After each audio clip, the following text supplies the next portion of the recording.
నిన్నగాక మన అంటే సరిగ్గా 48 గంటలు కూడా కాలే, ఈ పాటికి కాలే.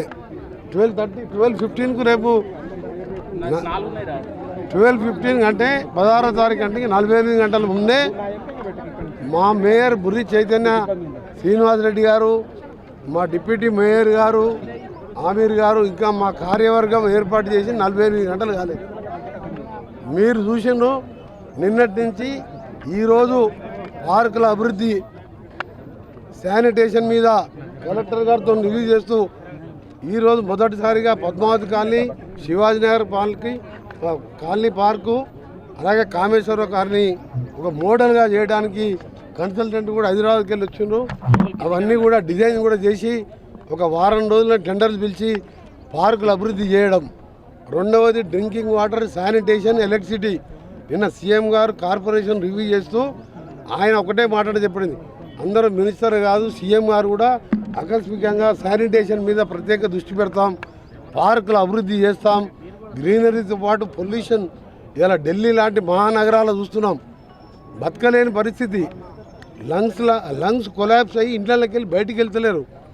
సో గ్రీనరీని చేయడానికి మోడల్గా నల్గొండ టౌన్ అంటే నల్గొండ కార్పొరేషన్ చేయడానికే ఇవాళ నేను కానీ మేయర్ కానీ మా కలెక్టర్ గారు మా స్టాఫ్ అంతా మేము డిసైడ్ చేసుకున్నాం. అందుకని ఒక్క నిమిషం వేస్ట్ చేయకుండా ఈరోజు అత్యవసరంగా బడ్జెట్ మీటింగ్ రావడం జరిగింది. మళ్ళొక్కసారి మాటిస్తున్నాం, ఇలా గవర్నమెంట్ స్కూల్స్ కానీ, బస్తీ దవాఖానాలు కానీ, అంగన్వాడీ సెంటర్లు కానీ 6 monthsలోనే అన్ని అంగన్వాడీ బిల్డింగ్లు కట్టిపోతున్నాను. దాంతోపాటు గవర్నమెంట్ స్కూల్లో ఇన్ఫ్రాస్ట్రక్చర్ పెంచడం కానీ, శానిటేషన్లో ప్రత్యేక శ్రద్ధ తీస్తూ 4:30కే మున్సిపల్ కమిషనర్తో సహా 4 to 8 బయట ఉంటారు. నాతో అవసరం నేను ఇక్కడ ఉన్నప్పుడు నేను కూడా 2 గంటలు తిరుగుతాను, మా మేయర్ గారు తిరుగుతారు. ఆకస్మిక తనిఖీలు ఉంటాయి, కలెక్టర్ గారు ఎప్పుడు రివ్యూ చేసుకుంటారు. మేము ఒకటే చెప్పదలుచుకున్నాం, బెస్ట్ మున్సిపాలిటీ ఎక్కడుందంటే నాట్ ఓన్లీ ఇన్ తెలంగాణ, ఇండియాలోనే రావాలనే విధంగా ఒక ప్లాన్ ప్రకారం పోతున్నా కాబట్టి మన నైట్ మొత్తం కూడా ప్రకాశం బజార్లో 3 గంటలకే పోయి కూర్చొని పోలీసు వాళ్ళని తీసుకుపోయి నేను ఏ విధంగా అది ప్రజలకు సౌకర్యం. అక్కడ ఉన్న వాళ్ళకు పక్క స్థలం డీసీఎం పార్కింగ్, అది డీసీఎం పార్కింగ్ కాదు, ఆ డీసీఎం పార్కింగ్ పెరిగింది. అక్కడ డ్రగ్స్ ఒక బార్ లాగా మారిపోయింది. డీసీఎంని హౌసింగ్ బోర్డు కాలింగ్ మార్చి లెవెల్ చేసి అక్కడ ఈ షాప్స్ అన్నీ కూడా ఎవరైతే స్ట్రీట్ వెండర్స్ ఉన్నారో వాళ్ళకు కూడా అన్యాయం కాకుండా ఆ షాప్స్ అన్నీ అక్కడ బట్టి పోపించి మా అడిషనల్ కలెక్టర్ గారు కూడా మానిటర్ చేస్తారు. సాయంత్రం వారు కూడా పోయిస్తారు, మా మేయర్ గారు కూడా విజిట్ చేస్తారు. ఎవరికి ఇబ్బంది లేకుండా పైన టాప్ కప్పేసి వాళ్ళకి షాప్స్ అలాట్ చేసి మొత్తం 50-60 మంది ఉంటారు.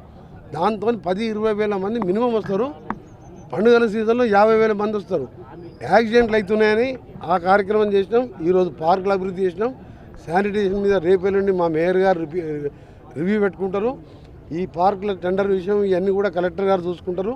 నేను ఇవాళ ఇంత అర్జెంట్ పని బడ్జెట్ మీటింగ్ వచ్చిందంటే కారణం చెప్పిన మాట ప్రకారం కార్పొరేషన్గా చేసినందుకు ముఖ్యమంత్రి గారికి, అలాగే దాన్ని ఆర్డినెన్స్ ప్రవేశపెట్టడానికి కూడా మా బీర్ల ఐలయ్య గారు, ఆలేరు శాసనసభ్యుడు, మా సోదరుడు, గవర్నమెంట్ విప్, నా తరఫున ఆ టైంకి నేను లేనప్పుడు ఆయనతో మూవ్ చేయించినా కాబట్టి వారు కూడా రావడం చాలా సంతోషకరం. అందరికీ కూడా మాటిస్తున్నాను, నల్గొండ పట్టణ ప్రజలకు రౌడీజం బంద్, మీరు ఎక్కడికైనా సరే గంజా అనేది మాట వినకూడదు అని చెప్పి ఎస్పీ గారికి పదే చెప్పడం జరిగింది. గంజా కానీ, రౌడీజం కానీ, కబ్జాలు కానీ ఏం లేకుండా నల్గొండ అంటే ఒక మోడల్ సిటీగా ఉండాలి. ప్రశాంత వాతావరణంలో, ఒక చల్లటి వాతావరణంలో చెట్లు పెంచే కార్యక్రమం కలెక్టర్ గారికి చెప్పిన నిన్న కూడా ఎక్కడ ఏ చెట్లు పెడితే మన వాతావరణంలో కొద్దిగా మార్పులు తీసుకురావచ్చు. ఎందుకంటే నల్గొండ అంటే తెలుసు, ఏప్రిల్, మే, జూన్, జూలై వరకు కూడా మనం బయట రోడ్ల మీద ఎండలేం. అలాంటి కార్యక్రమాలన్నీ చేసుకుంటూ పోతున్నాం. ఈరోజు అనుకోకుండా ఇంత పెద్ద ఎత్తున వచ్చి స్వాగతం పలికిన, గెలిపించిన మా పట్టణ ప్రజలందరూ కూడా చేతులెత్తి నమస్కరిస్తూ మీ నమ్మకాన్ని ఒమ్ము చేయకుండా పని చేస్తామని మీ అందరికి కూడా హామీ ఇస్తున్నాం. నేను మరి సమయం లేదు కదా, నేను 3 సంవత్సరాలని చెప్పిన, 3 సంవత్సరాలు కాదు 2 ఏళ్ళనే చేయాలనే. ఇవాళ సమస్యల్లో 10 ఏళ్ళు ఈ పార్క్ చూడండి ఎట్లుందో, శివాజీనగర్ పార్క్ చూడండి, 10 ఏళ్ళు 6 లక్షల కోట్లు అప్పు చేసి టీఆర్ఎస్ గవర్నమెంట్లో ఈ పార్కుల గురించి కానీ, రోడ్ల గురించి కానీ, ఈ ఫ్లైఓవర్ 26 కోట్లతో నేను 2005లో కట్టించిన. ఈ ఫ్లైఓవర్ లేకపోతే ఈ కాలనీ వాళ్ళకి ఎంత ఇబ్బంది అంటే 36 నెలల కాంట్రాక్ట్ పీరియడ్ ఉంటే లల్లు ప్రసాద్ దగ్గరికి రాజశేఖర రెడ్డి గారు తీసుకుపోయి శాంక్షన్ చేయించుకున్నా. రామగిరి ఫ్లైఓవర్ కట్టినా. ఇప్పుడు రామగిరి ఫ్లైఓవర్ నుంచి దేవరకొండ రోడ్డుకి సూపర్గా ఒక రోడ్ అయిపోతున్నా. ఇవన్నీ కూడా ఎందుకు చేస్తున్నానంటే ఒక బాధ్యతగా మధ్యలో 3 సంవత్సరాలు అధికార పార్టీలో ఉన్న తెలంగాణ ఉద్యమంలో కిరణ్ కుమార్ రెడ్డి నాకు పైసా ఇవ్వలేదు. పైసలు ఇవ్వకుండా బాధపడలేదు. తెలంగాణ వచ్చింది, మా శ్రీకాంతాచారి పిల్లలు చచ్చిపోతుంటే సరే అభివృద్ధి ఎన్నుకో ముందో చేసుకోవచ్చు. 50 ఏళ్ళు కష్టపడి 50 ఏళ్ళు నష్టపోయినాం.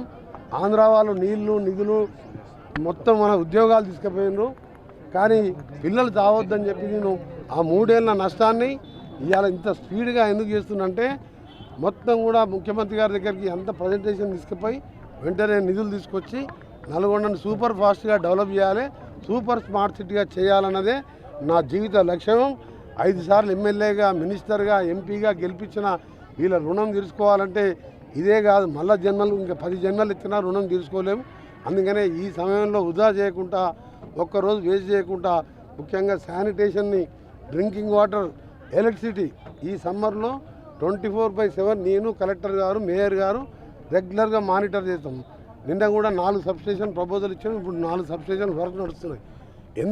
ఎందుకు స్పీడ్గా పోతున్నారని మీరు అడిగినప్పుడు ఏమనుకుంటుంటే వెనుకబడి ఈ నల్గొండ టౌన్ హైదరాబాద్ దగ్గర ఉన్నాయి. పక్కకెళ్ళి విజయవాడకి 8 లేన్గా 10,410 కోట్లు. రేపు పొద్దున ఢిల్లీకి పోతున్నాం. Morning 5 o'clock ఫ్లైట్కు. మధ్యాహ్నం రేపు గడ్కరీ గారి దగ్గర మీటింగ్ ఉంది. 10,400 కోట్లతోని దాన్ని 8 లేన్గా పిలుస్తున్నాం. ఇక్కడ హాలియా గుర్రంపూడి మధ్యలో నుంచి గ్రీన్ఫీల్డ్ హైవే 2,000 కోట్లతోని Hyderabad to Bandar via Amaravati ring road మీదకి వెళ్ళి అదొక 20,000 కోట్లు. దాని పక్క నుంచే బుల్లెట్ ట్రైను. సో రేపు నల్గొండ జిల్లా ఒక ఇండస్ట్రియల్ హబ్ కాబోతున్నది 10 ఏళ్లలో. ఇవన్నీ చేయాలంటే ఇంకా కష్టపడాలి కాబట్టి సమయం వృధా చేయకుండా మొత్తం పనిలో పడ్డాం.